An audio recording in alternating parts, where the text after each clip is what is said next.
Well, here we are, 3 weeks out from elk season. We're gonna give the ElkShape stress test a try. Sorry for the clickbait there. I have nothing but respect for Dan and love the ElkShape channel, but day and age we live in, had to throw some clickbait in there on the title. So what we're gonna do, we're gonna throw a 40-pound pack on our back. We're gonna do some hill work, and then in between 3 hill sets, we're gonna shoot our elk there. We are loaded up, 40 pounds. Gonna run some GoPros, gonna run a head cam so that it is live, a continuous stream. I think Dan did 312 yards was a set of hill, and he climbed a total of 180 feet-ish between the 3 runs that he did. So we're gonna give that a try. I got a hill in the backyard here. I'm gonna have to go up and down my hill twice to make it equivalent, but we should be pretty close. So we're gonna throw the pack on, fire up the GoPros, and see how this goes. I think it's gonna hurt, and it's about to storm, so it might rain and make this even more realistic. We're strapped up, head cam. So we have an arrow laid out at 40, 50, 60. Camera on my head. The one I'm holding will be filming the shots, and I have a camera down pointed at the target. So 3 trips, 3 shots. 60 is normal, 50 is kneeling, and then a 1-minute hold at 40, which that is going to be tough, I think, after 3 trips of running up and down this hill. So let's see how it goes.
One minute hold time.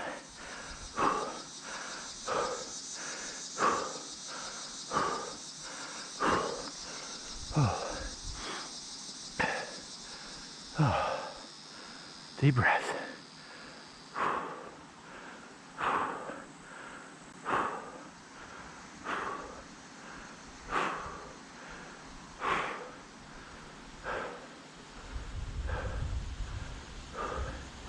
I was all over the place on that 60-yard shot. Whew. It's terrible.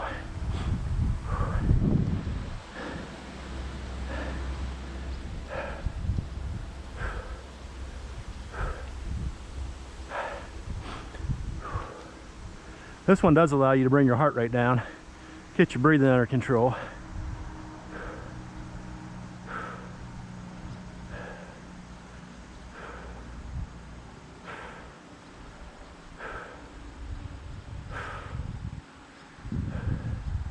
All right, there's a minute.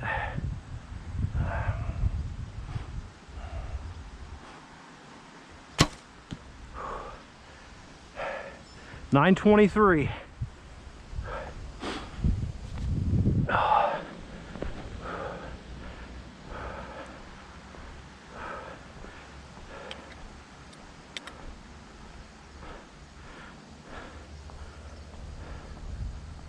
Ascent's right on the money.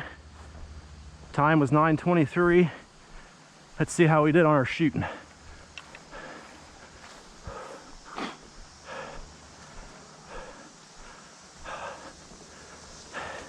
Not great. Whoa. Whoa. So, I mean, that one probably on the line. I'm counting this as the 8 because this lung size here, this 8 on this target is incredibly large.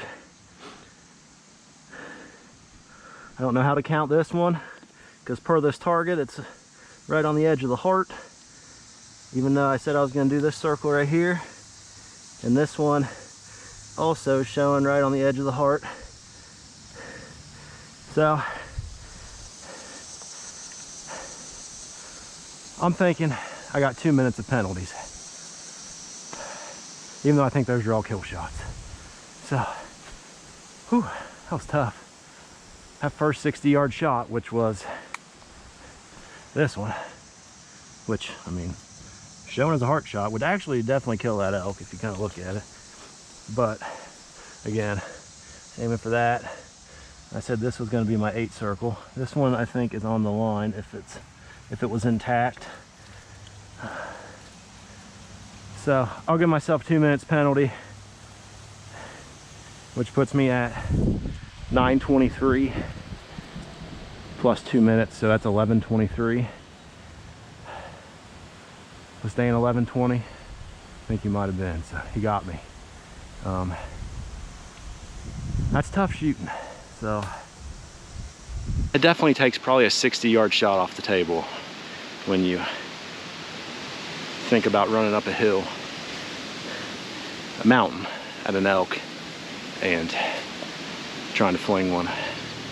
That's not even with the live animal hunting bull fever taken into account. So it's a good drill for sure. Definitely something to practice. Well, we just missed that monsoon. Well, that was a good test 3 weeks out from elk season to see where I stand at. Definitely need to do some more practice with the elevated heart rate shots. Just, I can't believe how all over the place my error was. And if you're like me, a Midwestern guy who gets maybe 1 shot at an elk a year, and you go out there and you draw back and don't expect it to be like that, it's crazy. That pin was everywhere. But it was fun, good. Again, those 2 shots I counted against myself were actually 12s according to that target, but given I felt they were so far off from where I was aiming, gave myself 2 minutes penalty. I think official time was 11:23. My distance on my watch said 0.47, and my distance on Onyx was 0.5. So I was pretty close on distance. I was spot on elevation with like 172, and so it's pretty equal comparison to the ElkShape stress test that Dan did the other day. So it's fun. So get out there, get ready for elk season, shoot your bow, keep training, get better every day, and enjoy life every day.